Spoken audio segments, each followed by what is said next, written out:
E aí a gente pensando em todas essas alterações benignas, como que a gente pode ali num primeiro atendimento dessa paciente, conseguir fazer essa diferenciação, né, entre um nódulo benigno para um nódulo maligno ou dessas outras alterações que você citou?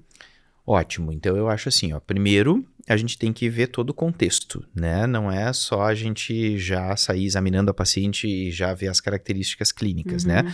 Tem que ver o contexto dessa paciente. Primeiro, idade, né? Então, assim, o câncer de mama, claro, ele acontece em pacientes jovens, pode acontecer, lógico, a gente sabe que pode acontecer. Mas se a gente for pegar uma paciente que tem menos de 30 anos, né, e que apareceu um nódulo, obviamente a gente vai fazer toda a propedêutica, mas a gente sabe que tem mais chance pela faixa etária de ser uma lesão benigna do que de ser uma lesão maligna, né? Uhum. Então, faixa etária é uma coisa que é importante. História familiar é outra coisa que é importante. Então, sempre a gente tem que pesquisar, né, se existe uma história familiar. Tempo de surgimento desse nódulo, né? Então, assim, a gente sabe que os fibroadenomas, eles têm um início mais insidioso, então vai crescendo, a paciente vai percebendo, mas é um crescimento lento.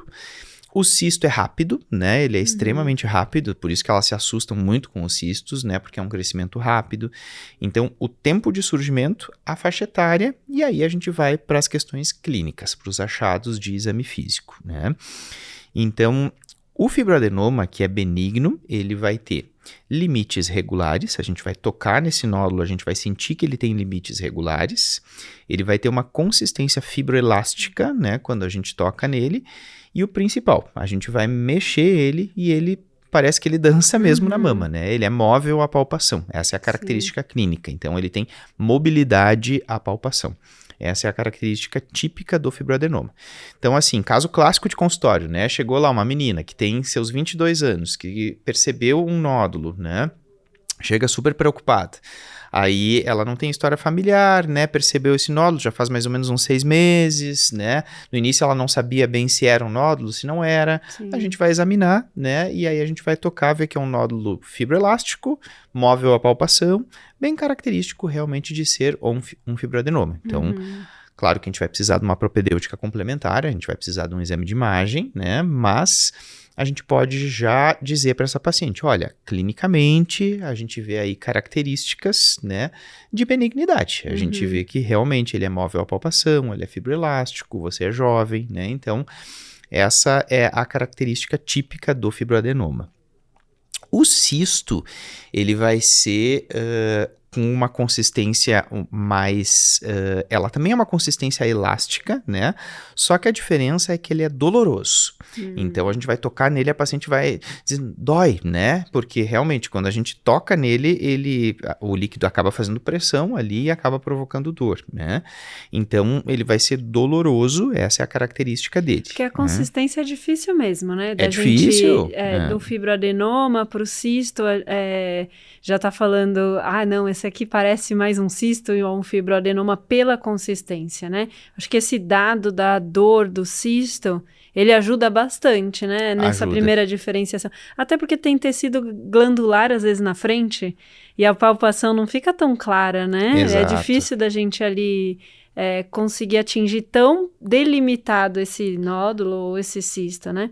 Então, acho que essa questão da dor para o cisto é um dado clínico bem importante, né? Super importante, porque o cisto ele vai doer. Assim, a Uhum, paciente, às vezes, quando a gente toca, né, e tenta mobilizar ele, elas às vezes parece que levaram um choque, assim, né? Elas, uhum, opa, doeu, né? Porque uhum, realmente essa é a característica do cisto.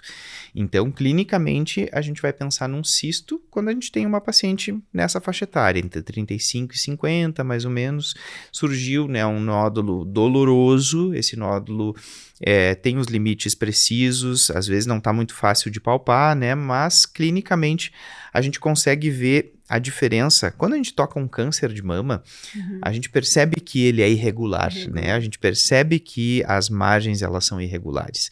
Então, e é diferente do cisto, né? Porque quando você toca um cisto, você está tocando, na verdade, numa cápsula que é lisa, né? Então, clinicamente, a gente vai ter essa diferenciação, né?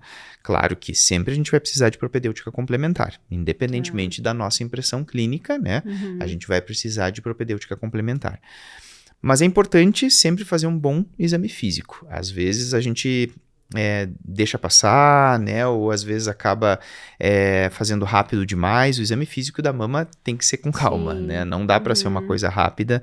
Tem que seguir aquela coisa bem acadêmica que a gente aprende na faculdade, né? Começa na região central, vai expandindo para a periferia, usa polpa digital, né?